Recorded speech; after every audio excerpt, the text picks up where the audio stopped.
I'm Mason.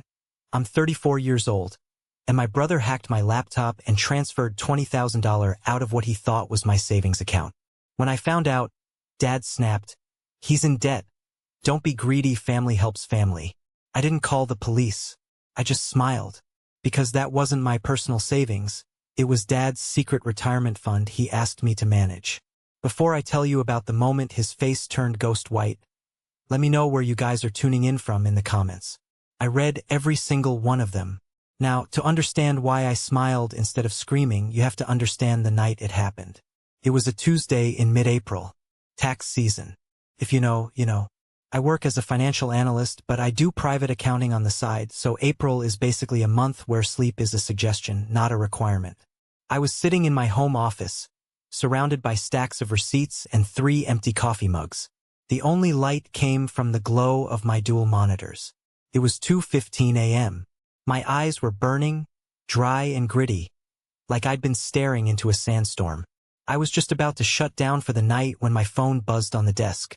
It vibrated against the wood with that aggressive, rapid-fire hum that usually means an emergency. I glanced at it, expecting a client panic email or maybe a spam call. It was a notification from the bank. Wire transfer initiated.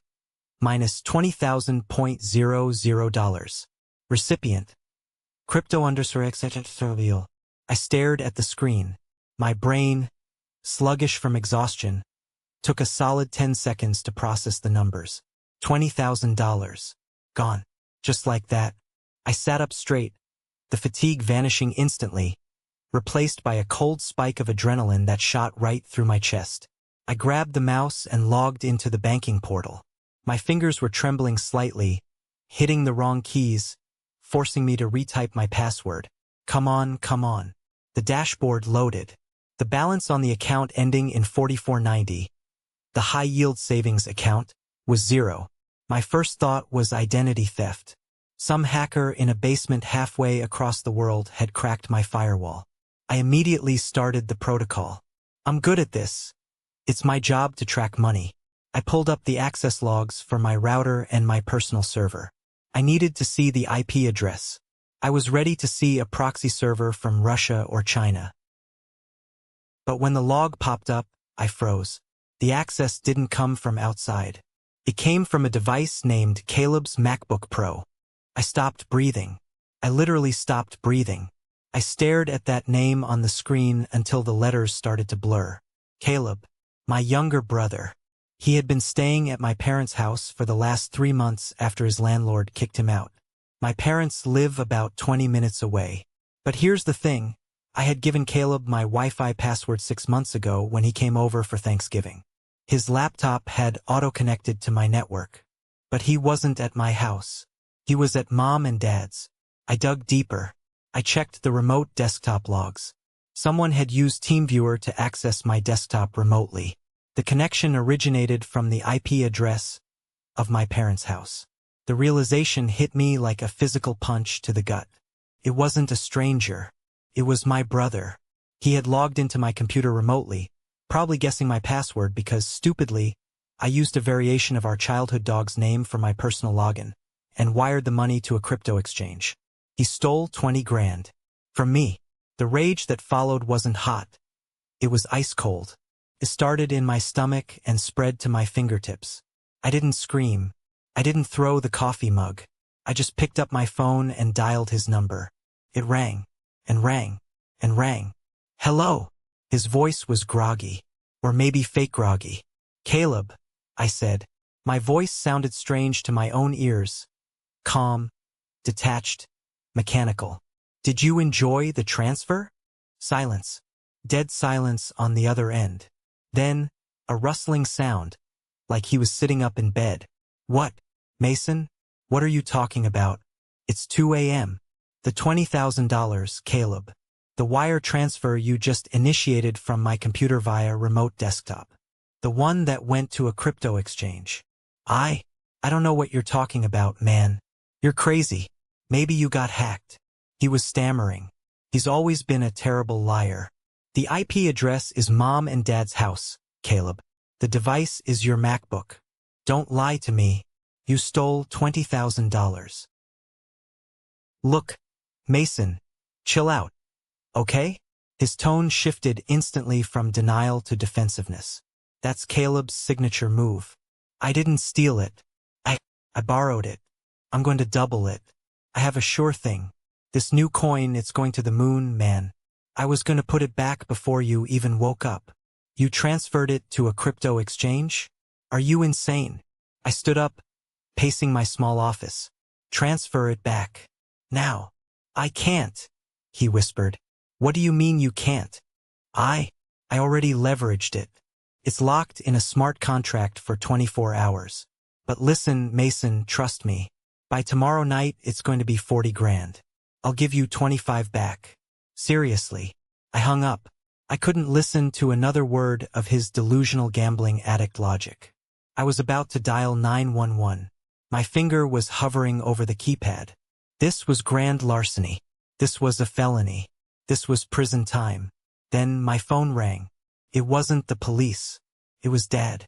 Caleb, the coward, had immediately run down the hall to wake up Daddy. Mason. Dad's voice was rough, sleep-heavy, but firm. Don't call the police. He stole $20,000, Dad. He hacked my computer. I know. He told me. He made a mistake. He's panicked. But you are not going to ruin your brother's life over money. Ruin his life? He ruined his own life. That is my money, Dad. We will discuss this in the morning. Come over here. Now, we need to handle this as a family. I'm calling the cops, I said, my hand shaking. If you call the police, Dad said, his voice dropping an octave, becoming dangerous. You will never step foot in this house again. Do you hear me? He is your brother. Family helps family. Get in your car and come here. We will fix this. I stood there in the dark office, the silence of the house pressing in on me. I looked at the empty bank account on the screen. I looked at the phone. I felt a strange shift inside me, a gear turning, a lock clicking into place. Okay, I said softly. I'll be there in 20 minutes. I grabbed my keys. I didn't call the cops, because as I walked to my car, I remembered something. I remembered exactly which account Caleb had drained. In his haste, in his greed, he hadn't checked the account owner's name. He just saw savings and a big number. He thought he stole my money. Dad thought he stole my money. And that gave me an idea. I drove to my parents' house in a daze. The streets were empty, the streetlights flickering past like strobe lights.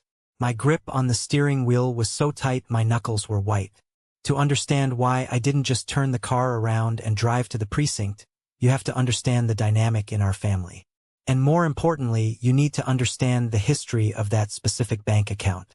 I've always been the responsible one, the boring one, the one who went to college, got a degree in finance, got a CPA, got a steady job with a salary and a 401k.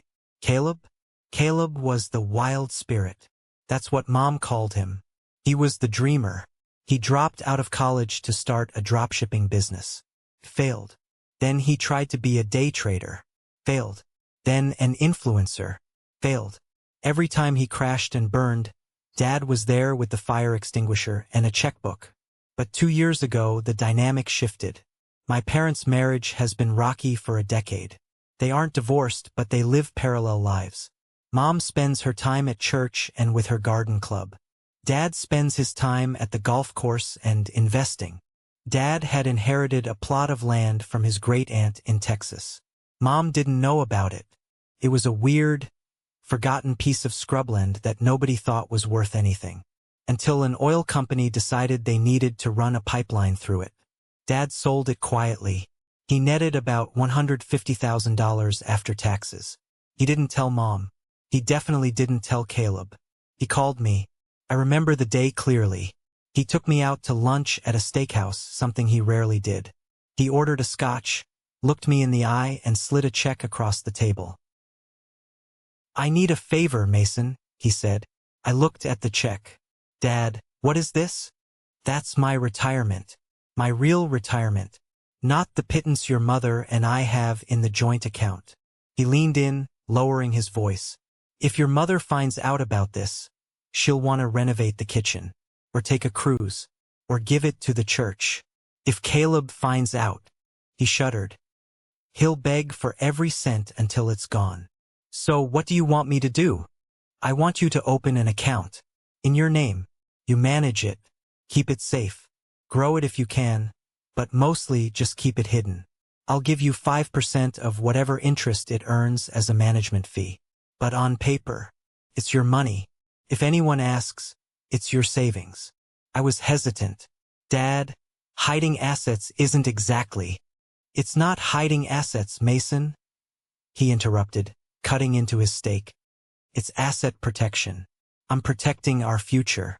When I get too old to work, this money is what's going to keep me out of a state-run nursing home. I trust you. You're the smart one. You're the smart one. That was the hook. I wanted his approval. I always wanted his approval. So I did it. I opened a high-yield savings account under my name, but I nicknamed it Project T in my personal ledger. I deposited the money. Over the last 2 years, Dad had dipped into it a few times, always for emergencies, always secretly. But mostly it just sat there, accruing interest. By the time Caleb hacked my computer, that account had roughly $20,000 in liquid cash in it. The rest I had locked up in long-term bonds that couldn't be touched easily. Caleb, being lazy, had grabbed the liquid cash. But here is where the financial ruin twisting knife comes in. Dad assumes, he fully believes that I have my own savings. And I do. I have a substantial amount saved up because I live below my means. But my personal money is in a completely different bank, specifically to avoid mixing funds with Dad's secret stash. Caleb didn't hack my bank. He hacked the bank where I kept Dad's money. But tonight, driving to their house, I realized neither of them knew that. I thought about all the times Dad bailed Caleb out. When Caleb got a DUI 3 years ago, Dad paid the lawyer $5,000 and told me, "Don't tell your mother." When Caleb racked up $12,000 in credit card debt buying inventory for his failed sneaker business, Dad paid it off. He's learning, Mason. Give him a break. When Caleb stole my identity to open a utility account for his apartment because his credit score was 400, Dad made me promise not to press charges. He's your brother. He needed lights. I was always the cushion. I was always the one expected to absorb the impact of Caleb's disasters. But not this time. As I pulled into their driveway, seeing the lights on in the living room at 3 a.m., I felt a strange sense of calm settling over me. It was the calm of a man who just realized he held a royal flush while his opponents were bluffing with a pair of twos. I turned off the ignition. I checked my reflection in the rearview mirror. I looked tired, yes, but I practiced a smile. A sad, defeated, compliant smile. If Dad wanted to play the family helps family card, I was going to let him play it. I was going to let him play it all the way to the bitter end. I walked up the steps and opened the front door. The house smelled like stale coffee and anxiety. I walked into the living room. It was a scene I'd witnessed a dozen times before, just with different stakes. Mom was asleep upstairs. Dad had managed to keep this quiet from her, naturally. The men's club of dysfunction was in session. Caleb was sitting on the couch, head in his hands, looking like a tragic figure in a bad soap opera. He was wearing his pajamas. He looked up when I entered, his eyes red-rimmed. Fake tears? Real panic? With Caleb, it was always a 50-50 split. Dad was standing by the fireplace, arms crossed, wearing his bathrobe. He looked furious. But as I stepped closer, I realized the fury wasn't directed at the thief. It was directed at the situation. "You're here," Dad said. "Not hello. Not I'm sorry. I'm here," I said, keeping my voice low. "Where is the money, Caleb?"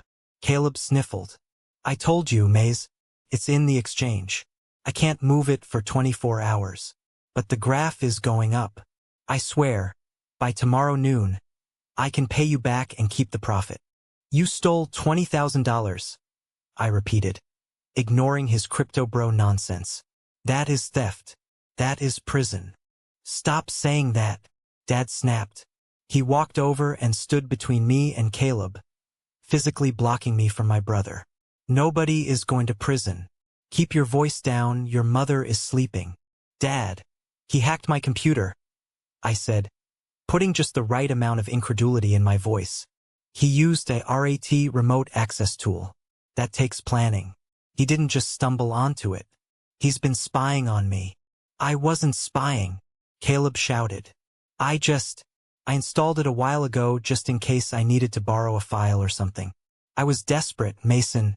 I owe people money. Bad people. If I didn't come up with 20 grand by Friday, they were going to break my legs. There it was. The shadowy loan shark excuse. A classic from the Caleb Greatest Hits compilation. So you rob your family? I asked. I was borrowing it. Enough. Dad slammed his hand on the coffee table. Mason, sit down. I didn't sit. I stood my ground. I want my money back, Dad, or I'm filing a police report. I have the logs. I have the proof. Dad took a deep breath. He massaged his temples. Then he looked at me with that look. The look of a disappointed patriarch dealing with a rebellious subject. Mason, he began, his voice taking on that lecturing tone. Look at your brother. Look at him. He's a mess. He's scared. He made a terrible judgment call. A felony, I corrected. A mistake, Dad barked. He's in debt. He's drowning. You are doing fine. You just got that promotion last month. Didn't you? You have your investments. You have your condo. You have no kids, no debt. I blinked. I knew where this was going, but hearing it out loud was still breathtaking. So because I'm responsible, I deserve to be robbed? It's not robbery, Dad said, waving his hand dismissively. It's family. Family helps family. When you were kids, if Caleb fell down, you picked him up. That's your job. You're the older brother. I'm not his ATM, Dad. Don't be greedy, Mason, Dad hissed. The word hung in the air. Greedy. I'm greedy. I laughed. A dry, humorless sound. He took $20,000 from me. And you have more, Dad argued. You have plenty. Listen to me. If you call the police, Caleb goes to jail. His life is over. Is that what you want? Do you want to be the reason your brother has a criminal record? Do you want to break your mother's heart? Emotional blackmail. Weaponized guilt. He was hitting all the buttons. So what do you propose, Dad? I asked. I just eat a $20,000 loss? Dad looked at Caleb, then back at me. He squared his shoulders. Yes, you let it go. I stared at him. Let it go. Consider it a contribution, Dad said, struggling to find the words. A contribution to saving your brother. He will pay you back eventually. We all knew that was a lie. But for now, you write it off. You don't report it. You don't tell your mother. You clear the debt. I looked at Caleb. He was watching me through his fingers, holding his breath. He looked like a child waiting to see if he was getting a timeout or ice cream. I looked at Dad. He was defiant, arrogant in his demand. He truly believed he had the right to redistribute my wealth because he was the father. But he forgot one tiny, crucial detail. He forgot that the savings account Caleb drained was the account he had asked me to set up. In that moment, I had a choice. I could scream, "That's your money, you old fool." I could reveal the secret. I could watch them panic. But if I did that, Dad would force Caleb to pay it back. Or Dad would sell something to replace it. Or worse, Dad would blame me for letting it get stolen. He would twist it so it was my fault for having weak security. No, that wasn't enough punishment. I needed to lock this in. I needed to make sure there was no way out for them when the truth dropped. Okay, I said. My voice was soft. Dad blinked, surprised by how quickly I folded. Okay, I repeated. You want me to let it go. You want me to treat this $20,000 as a gift to Caleb to get him out of trouble. You're telling me, as my father, that I should not expect this money back and I should not involve the authorities. Yes, Dad said, exhaling a huge sigh of relief.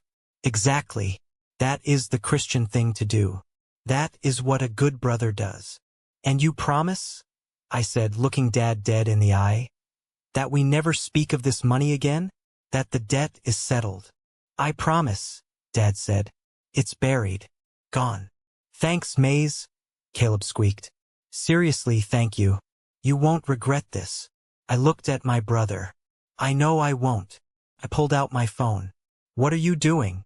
Dad asked, suspicious. Just turning off the fraud alert. I lied. I opened my voice memo app and stopped the recording I had started the moment I walked into the house. I'm going home, I said. I'm tired. Good man. Dad patted my shoulder. A heavy, patronizing pat.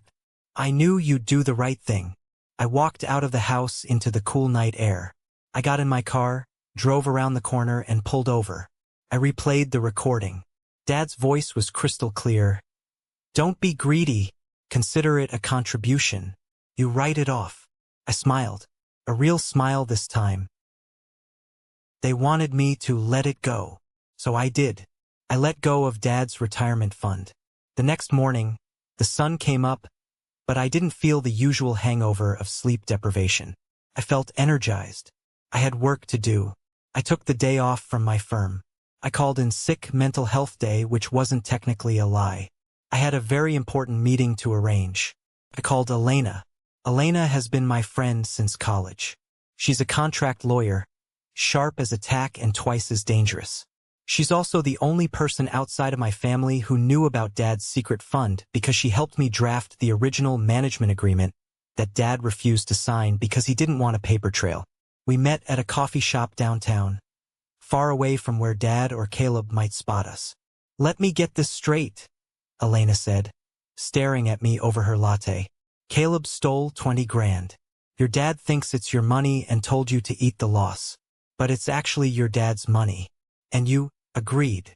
I agreed to let it go, I corrected. I have it on tape. I played the recording for her. She listened, her eyebrows climbing higher and higher.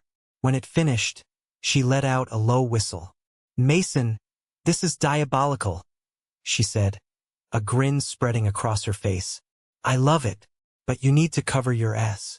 Legally, you are the custodian of that account. If your dad turns around and sues you for mismanagement or negligence, you need proof that he authorized this use of funds. That's why I'm here, I said. How do I lock him in without revealing the secret? Elena tapped her pen on the table. Email, the casual confirmation. Create a paper trail that looks like you're just being a dutiful son confirming the family resolution. We spent the next hour drafting the perfect email. It had to be vague enough not to trigger Dad's paranoia about the secret fund, but specific enough to identify the transaction. Subject: resolving last night's issue. Hi, Dad. Just wanted to confirm our conversation from last night, so I can put this behind me mentally. Per your request, I am canceling any police report regarding the unauthorized transfer of $20,000 from the savings account under my management on April 15th. I understand that you want this treated as family assistance for Caleb, and that I am to let it go and not seek repayment. I'm doing this out of respect for you and the family. I hope this helps Caleb get back on his feet. Love, Mason. I hit send. Now, the waiting game. Dad is terrible with technology, but he checks his email on his phone. 2 hours later, my phone pinged. A reply from Dad. Thanks, son. Proud of you. Let's move forward. Don't bring it up to your mother. Boom. Signed, sealed, delivered. I showed the email to Elena. She high-fived me. You're legally bulletproof. He explicitly authorized the forgiveness of the debt regarding that transfer.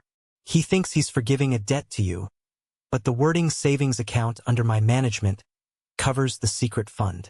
But I wasn't done. I went to the bank that afternoon, the bank where my actual money was. I have a significant amount saved, ironically almost exactly the same amount Dad had in his secret fund, plus some investments. I moved everything. I closed my accounts at the bank Dad used. I opened new accounts at a completely different financial institution. I set up two-factor authentication with a hardware key. I changed every password I owned. I ran a military-grade virus scan on my laptop and, just to be safe, I wiped the hard drive and reinstalled the operating system. I scrubbed Caleb's digital fingerprints from my life. That night, I received a text from Caleb. Hey bro, crypto crashed lol. Lost it all. Sorry. But thanks for being cool about it. Dad says you are a hero. I stared at the text. Lost it all. Of course he did. There was no sure thing. He probably dumped it into some pump and dump scam or just gambled it away on online poker. He wasn't sorry. The LOL proved that. He thought he had gotten away with it. He thought the Bank of Mason was open for business and the penalty for robbery was a stern lecture and a hug. I didn't reply. I poured myself a glass of wine, sat on my balcony, and looked at the city lights. I felt a strange sense of mourning. I was mourning the brother I wished I had. I was mourning the father I wished I had. But mostly I was waiting. I knew Dad's pattern. He ignored the secret fund for months at a time, letting it grow. But eventually he'd want to check on his nest egg. Or he'd find another investment. Took 3 months. Summer rolled in. The humidity in the city rose, and so did the silence between me and my family. I stopped going to Sunday dinners. I told Mom I was busy with work. Dad didn't push it. He probably thought I was still sulking about the money. He liked that. He liked thinking I was making a sacrifice for him. Fed his ego. Then came the phone call. July 12th. I was at my desk at work when Dad called. It was 10:30 a.m. Mason. He sounded excited. Breathless. I need you to come by tonight and bring the laptop. What's up, Dad? I asked, keeping my voice neutral. I found it, he said. A foreclosure. A commercial property just outside of town. The guy is desperate. He needs cash fast. If I can put down a deposit by Friday, I can flip it for double in a year. It's the deal of a lifetime. Okay, I said. How much do you need? Everything, he said. Pull it all. The whole fund. Bring me a cashier's check or... Actually, just bring the access. We'll wire it directly from your computer tonight. I want to show the seller proof of funds tomorrow morning. My heart hammered against my ribs. This was it. Sure, Dad, I said. I'll be there at 7. I hung up. I sat there for a moment, listening to the hum of the office air conditioning. I felt sick. Not scared, sick. Like I was about to watch a car crash that I had cut the brake lines for. I printed out the bank statement for the account ending in 4490. I put it in a crisp manila envelope.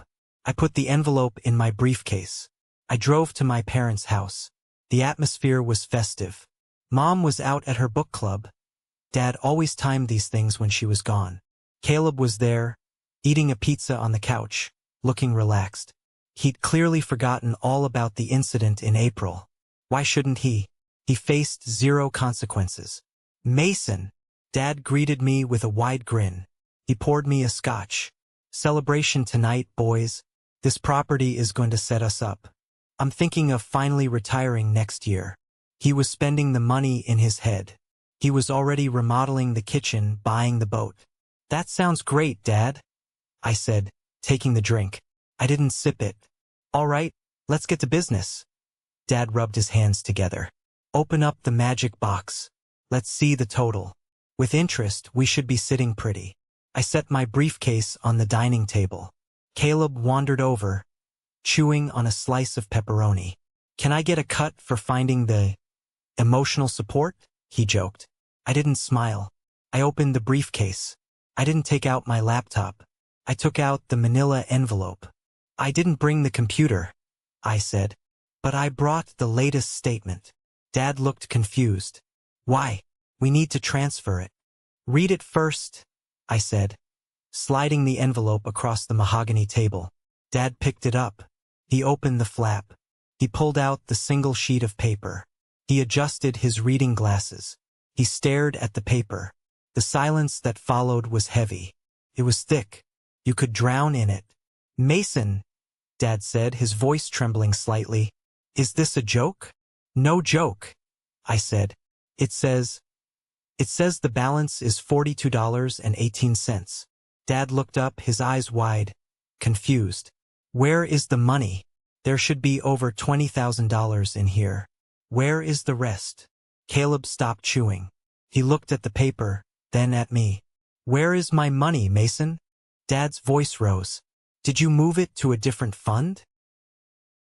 No, I said calmly. It was withdrawn. On April 15th. Dad frowned. His brow furrowed as his brain tried to connect the dots. April 15th? That's... He froze. He looked at Caleb. Caleb's face went the color of curdled milk. He dropped the pizza crust. Wait, Dad whispered. He turned back to me. April 15th. That was the night. That was the night Caleb hacked my computer, I said. The night he transferred $20,000 to a crypto exchange. But... Dad shook his head, looking like a man trying to solve a physics equation while falling off a cliff. But that was your money, you said. We agreed. That was your savings. No, Dad, I said, leaning forward. You assumed it was my savings. I never said that. Caleb hacked the account ending in 4490. That is the account you asked me to open. That was Project T. That was your retirement fund. Dad made a sound I'd never heard before, a strangulated, high-pitched wheeze. He gripped the edge of the table. You! He pointed a shaking finger at me. You let him... You told me. You told me to let it go, I said, my voice cutting through the air like a razor. You told me, don't be greedy. You told me, family helps family. You told me to write it off as a contribution to saving my brother. I thought it was your money, Dad roared. He swept the scotch glass off the table. It shattered against the wall. You tricked me. I didn't trick you. I stood up. I did exactly what you asked. You insisted I forgive the debt. You sent me an email confirming it. Remember? Proud of you, son. Let's move forward. Dad turned to Caleb. Caleb was backing away towards the living room. Dad, I didn't know. I swear. I thought it was Mason's. I thought he was rich. You stole my money? Dad walked towards him. He wasn't the protecting patriarch anymore. He was a predator. You threw MY retirement into a crypto scam? It was an accident. Caleb shrieked. And you? Dad spun back to me. You let this happen. You could have stopped it. You could have called the police. I tried. I shouted back, finally letting the anger out. I tried to call the police. I was dialing 911 when you called me. You threatened to kick me out of the family if I reported him. You protected the thief because you thought I was the only victim. Give it back, Dad hissed, extending his hand. Give me the money. I know you have money, Mason. Fix this. Write me a check. Now. No, I said. What? No. That money is gone, Dad. Caleb lost it. And I am not your insurance policy. I am not your bank. You wanted to bail him out? Congratulations. You just did. With your own cash. I will sue you, Dad screamed. Spittle flew from his mouth. I will sue you for every penny. Go ahead. I pulled out my phone. I tapped the screen and played the recording. Don't be greedy, Mason. Consider it a contribution. You write it off. Family helps family. Dad's voice filled the room, mocking him. He stared at the phone. He looked at Caleb. He looked at the shattered glass. He realized he was trapped in a cage he had built himself. The violence wasn't cinematic. It was pathetic. Dad didn't punch Caleb. He lunged at him and grabbed him by the collar of his t-shirt. They wrestled clumsily into the living room, knocking over a lamp. You useless parasite. Dad was screaming. That was everything. That was my pipeline money. Get off me. Caleb pushed Dad. Dad stumbled back and fell onto the couch, breathing hard, clutching his chest. Stop it, I yelled, though I didn't move to intervene. Both of you stop. Dad glared at Caleb with pure hatred. It was the first time I'd ever seen him look at the golden child without the rose-colored glasses. The money was gone. The spell was broken. Get out, Dad wheezed. Dad, wait. Caleb pleaded. Get out. Dad roared. Get out of my house. You thief. You stole from your own father. I didn't mean to. Caleb was crying now, ugly sobbing. He looked at me. Mason, tell him. Help me. I looked at Caleb. I looked at the brother who had bullied me, used me and stolen from me, always hiding behind Dad's legs. I can't help you, Caleb, I said.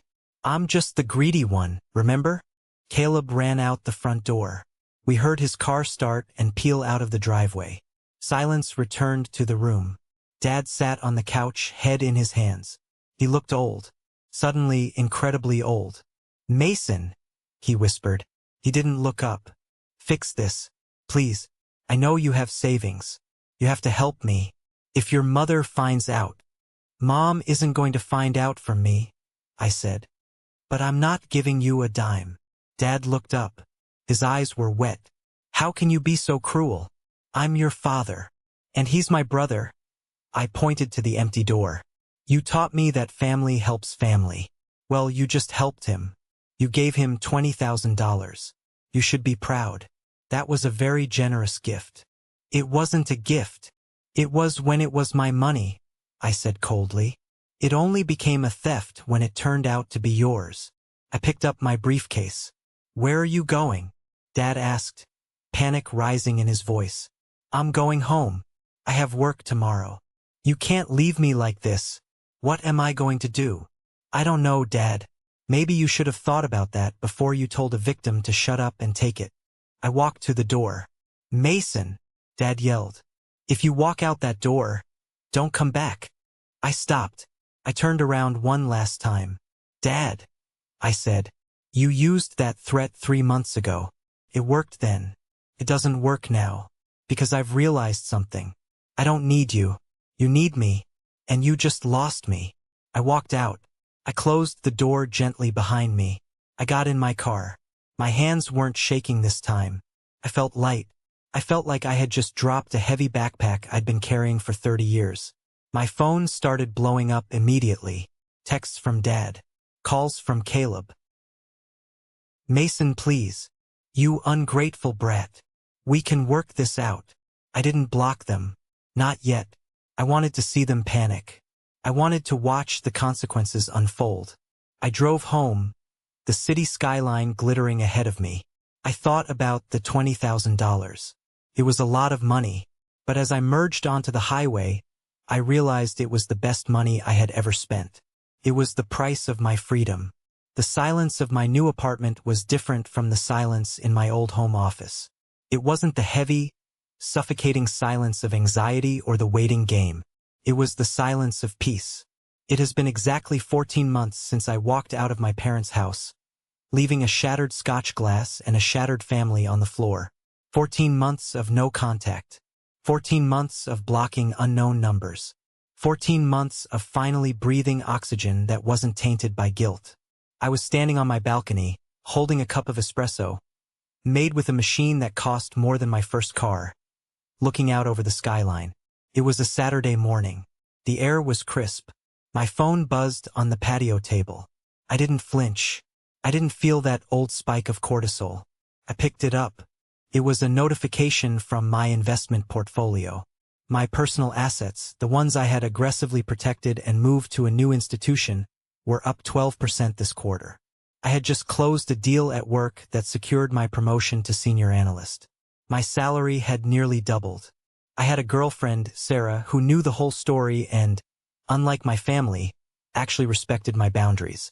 Life was good. It was boring, stable, and incredibly good. But the universe has a way of balancing the scales. You can't have this much peace without someone else paying the price for the chaos. The buzzer to my building rang.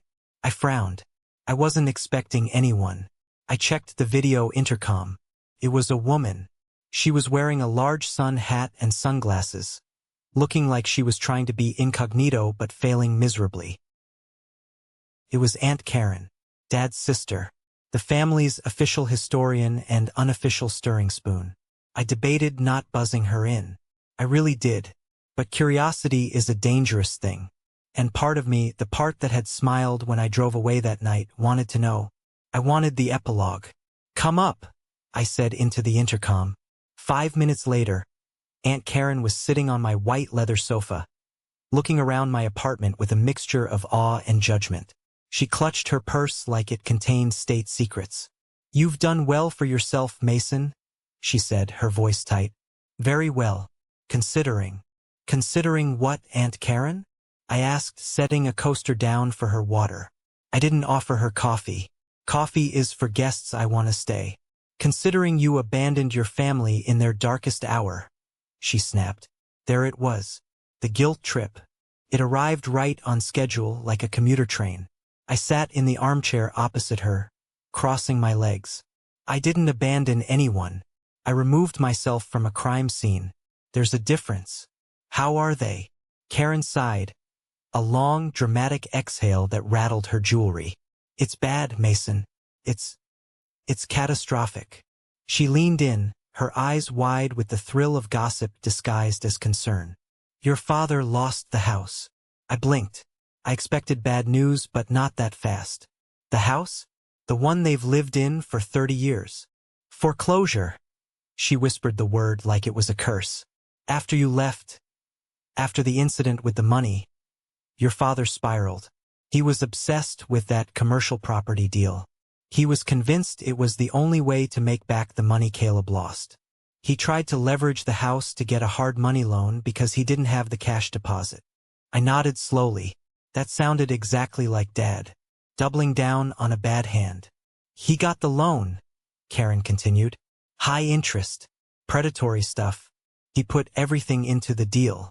But the commercial property had a lien on it he didn't know about. The deal stalled. The investors pulled out. The hard money lenders came collecting. And he didn't have the liquidity, I finished for her. He had nothing, Karen said, because the secret fund was gone. She looked at me pointedly. She knew about the fund now. Obviously, in the screaming match that followed my departure, Dad had spilled everything. So, they're homeless? I asked, keeping my voice neutral. Your mother moved into a small apartment near the church.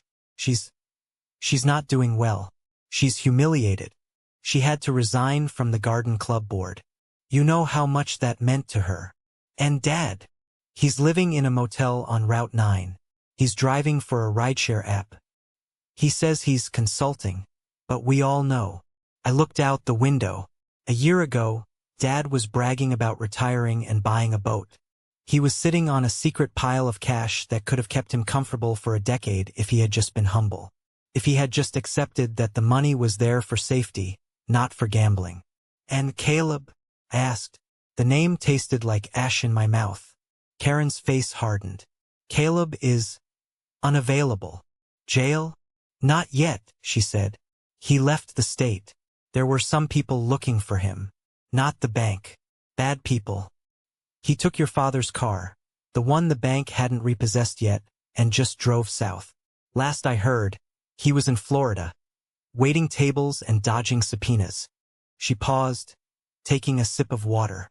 Then she looked at me with those piercing eyes. Mason, your father is 70 years old. He's driving strangers around at night to pay for a motel room. Your mother is living off Social Security. And here you are. She gestured around my apartment. You have so much. You could help them. You could fix this. One check from you could get your mother into a nice condo. It could get your father off the road. This was the moment. This was the test. The flying monkey had delivered her payload. The guilt was laid out on the table, throbbing and raw. Family helps family. I looked at Karen. I thought about Mom, humiliated but safe. I thought about Dad, his ego finally crushed under the weight of his own decisions. Aunt Karen, I said softly, do you know why I didn't call the police that night? Because your father asked you not to, she said. No, I didn't call the police because I wanted them to learn. Dad spent his whole life bailing Caleb out. He used his retirement money he hid from his wife, to enable a thief. If I write a check now, what happens? Does Dad learn? Does Caleb learn? They've suffered enough. Karen cried. Where is your compassion? My compassion was giving them a choice, I said. Dad chose Caleb over me. He chose to protect a felony over my dignity. He told me to let it go. So I let it go. I let them go. I stood up. I'm not writing a check, Karen. Not today. Not ever. Because if I solve this problem for them, Dad will find another deal of a lifetime next week. And Caleb will find another account to hack. I'm breaking the cycle. Karen stood up, her face red. You're cold, Mason. You're ice cold. Your father was right. You care more about money than blood. No, I said, walking her to the door. I care about peace. And I paid $20,000 for it. I think that's a fair price. She huffed and stormed out. I watched the elevator doors close on her judgmental face. I went back to the balcony. I should have felt guilty. That's what we're programmed to feel, right? When our parents are suffering, we're supposed to bleed for them. But I didn't feel guilty. I felt vindicated. However, there was one loose end. One tiny, nagging detail that only I knew. I went to my desk and unlocked the bottom drawer. I pulled out a file. Inside was a cashier's check I had drawn up 6 months ago. See, when Dad set up the secret fund, he promised me 5% of the interest as a management fee. But I had managed the money aggressively. I had moved it into high-yield bonds and index funds before Caleb drained the liquid cash. The principal, the original land money, was what Caleb stole and lost. But the interest, the profit I had made over those 2 years before the theft, I had swept that into a separate sub-account every quarter, just as good accounting practice. Caleb hadn't touched that because he didn't know it existed. It wasn't a fortune. It was about $8,500. Technically, it was Dad's money. Or my fee. It was a gray area. But I didn't want a gray area. I didn't want a single penny of that cursed money contributing to my new life. I didn't want my success to be built on even $1 of Dad's secrets. I picked up the check. It wasn't made out to Dad. It wasn't made out to Mom. I had made it out to the Gambling Addiction Recovery Foundation. I looked at it one last time. It was the final severance. I put it in an envelope, sealed it, and walked down to the mailbox in the lobby. I dropped it in the slot. Clack. The sound was final. I went back upstairs, made myself another espresso, and sat down to work. My phone buzzed again. A text from Sarah. Dinner at 7? I'm making lasagna. I typed back. Perfect. I'm bringing the wine. Dad had his retirement plan. It was Caleb. And that investment had gone to zero. I had my retirement plan. It was me. And business was booming. They say you can't choose your family. That's the biggest lie ever told. You can't choose who you are related to by blood, sure. You can't choose whose DNA is spiraled into yours. But family? The people you let into your inner circle? The people you sacrifice for? You absolutely choose them. And sometimes you have to choose to unchoose them. It has been 3 years now. The dust has settled, but the landscape is forever changed. I eventually heard through the grapevine that Mom divorced Dad. It turns out, when you lose the house and your wife finds out it was because of a secret fund you hid from her, the marriage doesn't survive. She's happier now, I think. She lives in a senior community. I send her flowers on her birthday. We talk occasionally, but it's surface level. She still blames me, just a little bit, for not saving them. She can't help it. It's the programming. But she respects my distance. Dad is still driving. He sends me emails sometimes. Usually they are links to conspiracy theories or get-rich-quick schemes. Mason, look at this gold IRA. We could make a killing. He hasn't changed. He never will. He's still looking for the shortcut. He's still looking for the magic button that undoes the consequences of his actions. I never reply. I drag them straight to the spam folder. And Caleb? He got arrested in Georgia for check fraud. A minor charge, but enough to put him in the system. He called me from jail, collect. I stared at the phone for a full minute. Inmate from Caleb would like to accept charges.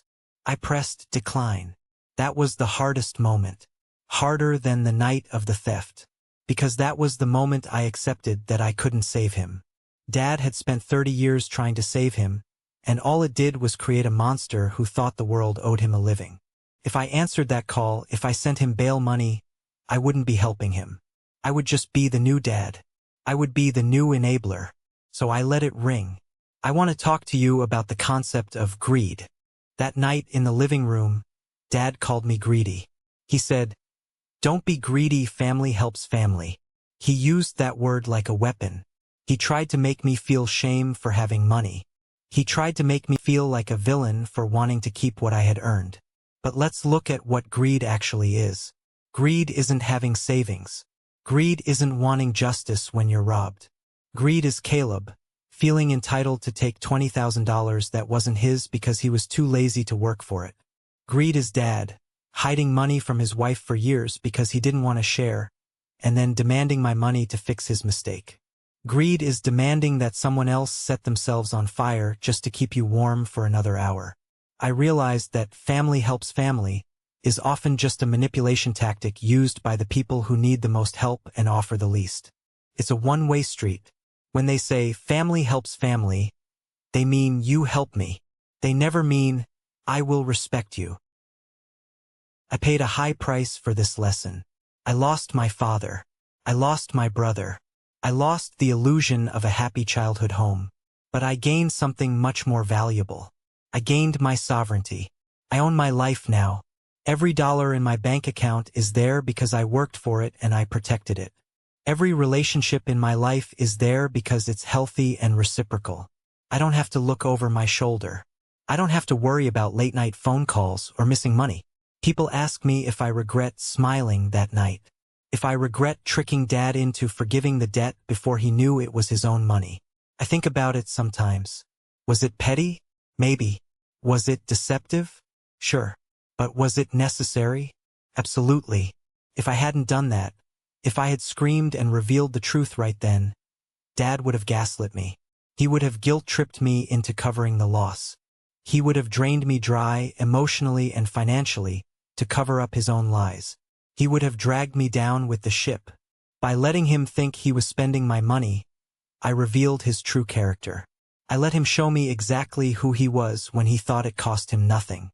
And when the bill finally came due, he had no one to blame but himself.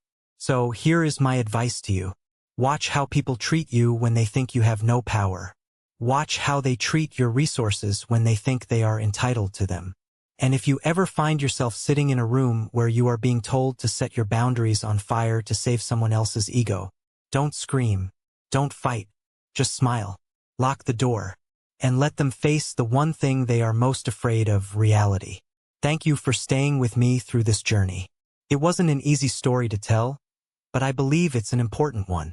We often talk about financial literacy in terms of stocks, bonds, and interest rates. But true financial literacy is also about relational literacy. It's about understanding that money is a boundary. The biggest lesson I learned is that enabling is not love. Protecting someone from the consequences of their actions isn't kindness. It's a form of sabotage. By shielding Caleb for years, my father robbed him of the opportunity to grow up, and he robbed himself of a secure future. If you are the responsible one in your family, please remember, you are not a bank. You are not a rehabilitation center. You are a person, and your security matters. I want to hear from you. Have you ever had to draw a hard line with a family member over money? Or maybe you've been on the other side. What is the one boundary you wish you had set sooner? Drop a comment below with your experience, or if this story resonated with you and you agree that no is a complete sentence, just comment the word good. It helps me know that these hard truths are worth sharing. Stay safe, stay smart, and protect your peace.